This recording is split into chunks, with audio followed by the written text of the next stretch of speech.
Right, ಇದ್ರ ಬಗ್ಗೆ ಮತ್ತಷ್ಟು ಡೀಟೇಲ್ಸ್ ಕೊಡ್ಲಿಕ್ಕೆ ನಮ್ಮ ಪೊಲಿಟಿಕಲ್ ಬ್ಯೂರೋ ಹೆಡ್ ವಿಜಯ್ ದೂರವಾಣಿ ಸಂಪರ್ಕದಲ್ಲಿ. ವಿಜಯ್, ರಾಜಣ್ಣ ಅವರೇ ನೆನ್ಪು ಮಾಡ್ಬಿಟ್ರು, ಹೈಕಮಾಂಡ್ ಅವರೇ ಹೇಳಿದ್ದಾರೆ ಲೋಕಸಭಾ ಚುನಾವಣೆ ಮುಗಿದ ಮೇಲೆ ಅಧ್ಯಕ್ಷರು ಚೇಂಜ್ ಆಗ್ತಾರೆ ಅಂತ ಹೇಳಿದ್ರೆ ಹೌದು, ಇದು ರೊಟೀನ್ ಪ್ರೋಸೆಸ್. ಹೌದು, ಅಧ್ಯಕ್ಷರ ಅವಧಿ ಮುಗ್ದಿದೆ, ಈಗ ಆಯ್ಕೆ ಆಗ್ಬೇಕು. ಬಟ್ ಟೈಮಿಂಗ್ ಇದೆಯಲ್ಲ ನೋಡಿ, ಒಂದ್ ಕಡೆ DCM ಪೋಸ್ಟ್ ಬಗ್ಗೆ ಕಣ್ಣಿಟ್ಟಿದ್ದಾರೆ, ಮತ್ತೊಂದ್ ಕಡೆ ಅವ್ರು CM ಆಗಬೇಕು ಅನ್ನೋ ಆಕಾಂಕ್ಷೆಯಲ್ಲಿದ್ದಾರೆ DK ಶಿವಕುಮಾರ್ ಅವರು.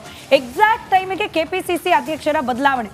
ಸೊ ಹಾಗಾಗೇನೆ ಈ ಬಣ ಬಡಿದಾಟ, ಯಾವ ಬಣಕ್ಕೆ ಅಪ್ಪರ್ ಹ್ಯಾಂಡ್, ಇದೆಲ್ಲ ಇಂಟ್ರೆಸ್ಟಿಂಗ್ ಆಗ್ತಿರೋದೇ ಈ ಕಾರಣಕ್ಕೆ ಅಂತ ಹೇಳಿ.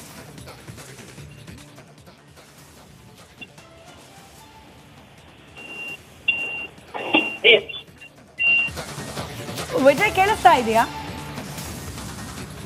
ಕೂಡ ಏನು KPCC ಅಧ್ಯಕ್ಷ ಬದಲಾವಣೆ ಸಂಬಂಧಪಟ್ಟಂತೆ ಪಕ್ಷದಲ್ಲಿ ದೊಡ್ಡ ಮಟ್ಟದಲ್ಲಿ ಚರ್ಚೆ ಆಗ್ತಾ ಇರೋದು.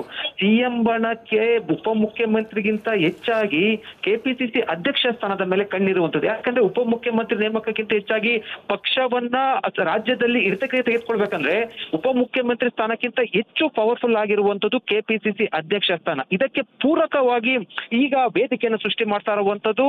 ಈ ಹಿನ್ನೆಲೆಯಲ್ಲಿ ಮುಖ್ಯಮಂತ್ರಿ ಸಿದ್ದರಾಮಯ್ಯ ಬಣದವರು ಹೈಕಮಾಂಡ್ ಮುಂದೆ ಬಹಳ ಪಟ್ಟ ನೀಡಿರುವಂತದ್ದು KPCC ಅಧ್ಯಕ್ಷ ಸ್ಥಾನ ಬದಲಾವಣೆ ಆಗ್ಲೇಬೇಕಂತ. ಯಾಕಂದ್ರೆ ಇದಕ್ಕೆ ಏನು ಒಪ್ಪಂದ ಆಗಿತ್ತು ಅಂತ ಖುದ್ದು ರಾಜಣ್ಣ ಹೇಳಿರುವಂತದ್ದು. ಅಂದ್ರೆ ಏನ್ ಲೋಕಸಭಾ ಚುನಾವಣೆ ಬಳಿಕ ಬದಲಾವಣೆ ಆಗ್ಬೇಕು ಅಂತ. ಈ ಹಿನ್ನೆಲೆ ತಮ್ಮ ಬೆಂಬಲಿಗರನ್ನ ಕುಳಿಸುವಂತ ಮತ್ತು ಜೊತೆಗೆ ಮುಖ್ಯಮಂತ್ರಿ ಸ್ಥಾನ 2 ವರ್ಷ ಬಳಿಕ ಬದಲಾವಣೆ ಅನ್ನುವಂಥದ್ದು ಒಂದು ರೀತಿಯಲ್ಲಿ ಅಲಿಖಿತ ಒಪ್ಪಂದ ಆಗಿರುತ್ತದೆ ಹೈಕಮಾಂಡ್ ಮಟ್ಟದಲ್ಲಿ. ಆಗ ಏನಾದ್ರೂ ಕೂಡ ಆ ಒಂದು ಪ್ರಸ್ತಾವನೆ ಅಥವಾ ಆ ರೀತಿ ಚರ್ಚೆ ಬಂದಂತ ಸಂದರ್ಭದಲ್ಲಿ ಈ ಅಧ್ಯಕ್ಷ ಸ್ಥಾನ ತಮ್ಮ ಬಳಿ ಇದ್ರೆ, ಅಂದ್ರೆ ತಮ್ಮ ಬಣದ ಬಳಿ ಇದ್ರೆ ಒಂದಷ್ಟು ರಾಜಕೀಯ ಚಟುವಟಿಕೆ ಅಥವಾ ಒಂದಷ್ಟು ಗೇಮ್ ಮಾಡೋದಕ್ಕೆ ಸಾಧ್ಯ ಆಗುತ್ತೆ ಅಂತ. ಇದೆಲ್ಲ ಬೆನ್ನಲ್ಲೇ ಕೂಡ ಇಂದು ಮಹತ್ವದ KPCC ಪದಾಧಿಕಾರಿಗಳ ಸಭೆಯನ್ನ DK ಶಿವಕುಮಾರ್ ಕರೆದಿರುವಂತದ್ದು. ಅಂದ್ರೆ ಅಲ್ಲಿ ತಮ್ಮ ಅಭಿಪ್ರಾಯವನ್ನು ವ್ಯಕ್ತಪಡಿಸ್ತಾರೆ ಅಂತಲ್ಲ, ಅದು ಇಡೀ KPCCಗೆ ಪದಾಧಿಕಾರಿಗಳ ಅನ್ನುವಂಥದ್ದು ಒಂದು ರೀತಿಯಲ್ಲಿ ಒಂದು ಗೋಡೆ ಇದ್ದಂಗೆ ಸಂಪೂರ್ಣ. ನನ್ನ ಪ್ರಶ್ನೆ ಈಗ ಎಲೆಕ್ಷನ್ ಇಲ್ಲ, ವಿಧಾನಸಭಾ ಎಲೆಕ್ಷನ್ ಇಲ್ಲ, ಲೋಕಸಭಾ ಎಲೆಕ್ಷನ್ ಇಲ್ಲ, BBMP ಎಲೆಕ್ಷನ್ ಇರ್ಬೋದು, ಆಮೇಲೆ ಸ್ಥಳೀಯ ಸಂಸ್ಥೆಗಳ ಚುನಾವಣೆ ಇರ್ಬೋದು. ಓಕೆ, ಅಲ್ಲಿ ತನಕ ಏನೋ ಕೊಡ್ಬೋದು, ಇವರಿಗೆ ಮತ್ತೊಂದು ಚೇಂಜ್ ಆಗ್ಬೋದು. DCM ಪಟ್ಟ ಇಂಪಾರ್ಟೆಂಟ್ ಆಗುತ್ತಾ, KPCC ಅಧ್ಯಕ್ಷ ಪಟ್ಟ ಇಂಪಾರ್ಟೆಂಟ್ ಆಗುತ್ತಾ? ಯಾಕೆಂತಂದರೆ ಈ ಹಿಂದೆ ಕೂಡ ದಿನೇಶ್ ಗುಂಡೂರಾವ್ KPCC ಅಧ್ಯಕ್ಷರಾಗಿದ್ದರಪ್ಪ, ಅಲ್ಲಂ ವೀರಭದ್ರಪ್ಪ ಅಂತವರು ಆಗಿದ್ದರು, ದೇಶಪಾಂಡೆ ಅಂತವರು ಆಗಿದ್ದರು. ನಾಮಕಾವಸ್ಥೆ ಬಂದು ಹೋದಂಗೆ ಇತ್ತದು. ಏನು ಬದಲಾವಣೆ ಆಗುತ್ತೆ?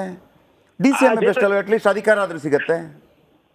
ಜಯಪ್ರಕಾಶ್, ಖಂಡಿತವಾಗ್ಲೂ ಕೂಡ ಈಗಿನ ಪರಿಸ್ಥಿತಿಗೆ ನೋಡೋದಾದ್ರೆ ಸಾಮಾನ್ಯವಾಗಿ ಸರ್ಕಾರ ಇರುವಂತ ಸಂದರ್ಭದಲ್ಲಿ, ಆಡಳಿತ ಪಕ್ಷ ಇರುವಂತಹ ಸಂದರ್ಭದಲ್ಲಿ ಉಪಮುಖ್ಯಮಂತ್ರಿಗಿಂತ ಜಾಸ್ತಿ KPCC ಅಧ್ಯಕ್ಷ ಪಟ್ಟಕ್ಕೆ ಹೆಚ್ಚು ಪವರ್ಫುಲ್ ಇರುವಂತದ್ದು. ಮತ್ತು ಜೊತೆಗೆ ಈಗ ಮುಂದಿನ ಸ್ಥಳೀಯ ಸಂಸ್ಥೆ ಚುನಾವಣೆಗಳು, ಮುಂದಿನ ವಿಧಾನಸಭಾ ಚುನಾವಣೆಗೆ ನೋಡೋದಾದ್ರೆ ಅಲ್ಲಿ DCMಗೆ ಅಂತ ಪವರ್ಫುಲ್ ಇರೋದಿಲ್ಲ. ಯಾಕಂದ್ರೆ DCM ಈಗ 2-3 ನೇಮಕ ಮಾಡಿದ್ರೆ ಅದರಲ್ಲಿ ಪವರ್ ಸೆಂಟ್ಗಳು ಆ ರೀತಿಯಿಂದ 2-3ರಲ್ಲಿ ಒಂದು ಕೂಡ ಅದು DCM ಪಟ್ಟ ಆಗುತ್ತೆ. ಆದ್ರೆ ನನಗೊಂದು ನೆನಪು ಬಂತು, ನೀವು ಹೇಳಿದಾಗ ಒಂದು ಮಾತು ನೆನಪು ಬಂತು ನನಗೆ. ಜನಾರ್ದನ ಪೂಜಾರಿ ಅವರ ಸಂದರ್ಭದಲ್ಲಿ KPCC ಅಧ್ಯಕ್ಷರಾಗಿದ್ದರು ಜನಾರ್ದನ ಪೂಜಾರಿ ಅವರು. ಆಗ SM ಕೃಷ್ಣ ಮುಖ್ಯಮಂತ್ರಿ.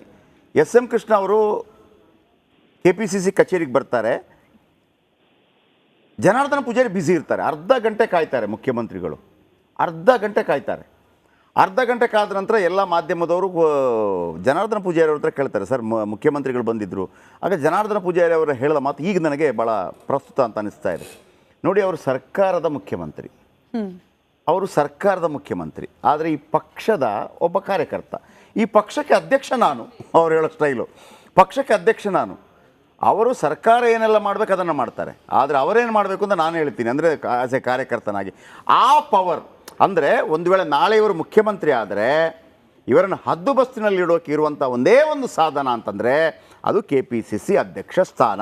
ಹಾಗಾಗಿ ವೀಕ್ಷಕರೇ, DCM ಬೇಡ ಅವರಿಗೆ, KPCC ಅಧ್ಯಕ್ಷ ಸ್ಥಾನ ನೋಡಿ. ಅದು ಮತ್ತೆ ಯಾಕೆಂದರೆ ನಾನು ಹೇಳಿದೆ ನಿಮಗೆ, ದಿನೇಶ್ ಗುಂಡೂರಾವ್ ಇದ್ರು, ಅದು ಯಾವಾಗ ಸರ್ಕಾರ ಅಧಿಕಾರದಲ್ಲಿ ಇಲ್ಲದೇ ಇರುವಾಗ, ಸರ್ಕಾರ ಅಧಿಕಾರದಲ್ಲಿ ಇಲ್ಲದೇ ಇರುವಾಗ ಯಾರಿಗೂ ಬೇಡ KPCC ಅಧ್ಯಕ್ಷ ಸ್ಥಾನ. ಸುಮ್ಮನೆ ಯಾರಿಗೂ ಬೇಡ, ಲೆಟರ್ ಹೆಡ್ಗೆ ಮಾತ್ರ ಬೇಕಿರೋದು, ಬೇರೆ ಯಾರಿಗೂ ಬೇಕಾಗಿಲ್ಲ. ಫುಲ್ ಪ್ಲಜ್ಜಲ್ಲಿ ಗೌರ್ಮೆಂಟ್ ಸರ್ಕಾರ ನಡೆಸ್ತಾ ಇರುವಾಗ ನೀವು ಅಧ್ಯಕ್ಷರಾದರೆ ಅಷ್ಟೇ ಪವರ್ ಇರುತ್ತೆ. Thank you very much. ಈಗ ಒಂದು ಬ್ರೇಕ್ ಆದ ನಂತರ